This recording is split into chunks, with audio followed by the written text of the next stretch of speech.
Nous avons parmi les États membres de l'ICESCO 19 États membres africains, anglophones et francophones. Donc vous pouvez imaginer que nous avons depuis longtemps dans nos plans d'action évidemment dédié des activités dans les domaines de l'éducation pour l'Afrique. Nous avons entre autres, pour être très bref, nous avons 3 centres pédagogiques déjà installés dans des pays africains. Nous avons un centre pédagogique d'excellence installé à Niamey au Niger et qui forme les inspecteurs d'alphabétisation, hommes et femmes évidemment, et qui dispense donc un master professionnel, 1 et 2, pour une formation d'une année jusqu'à 2 années dans ce domaine-là.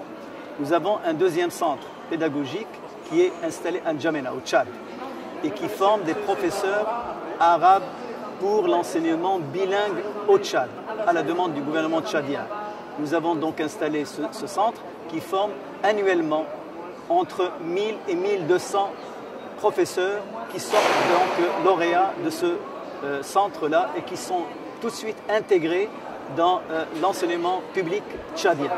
Et nous formons en parallèle des cadres supérieurs tchadiens, déjà dans l'administration tchadienne, qui sont francophones, on les forme en arabe parce que le gouvernement tchadien a décidé d'avoir le bilinguisme comme système éducatif. Nous avons un troisième centre, et cette fois-ci dédié à la culture de la paix, à l'éducation de la culture de la paix, installé à Yamoussoukro, en Côte d'Ivoire, que nous avons inauguré il y a 2 années et qui est opérationnel et qui forme des cadres supérieurs également qui sont spécialisés dans l'enseignement des droits de l'homme, de la démocratie, de la paix d'une manière générale. Ce sont 3 grands programmes donc, que nous avons par le biais de ces centres-là par lesquels nous travaillons et nous formons donc des cadres africains pour la promotion justement de la paix et de l'éducation en Afrique. Nous avons bon espoir qu'avec le partenariat que nous avons établi depuis déjà 5 ans avec l'ADA, nous espérons pouvoir mener plus d'activités éducatives au bénéfice de nos États membres communs et l'ADA est l'association la plus qualifiée et qui a une expérience de terrain et qui nous permettra effectivement d'atteindre les objectifs que nous avons assignés à nos activités pour l'Afrique. Nous voulons une coupure épistémologique avec ce qui s'est passé depuis longtemps.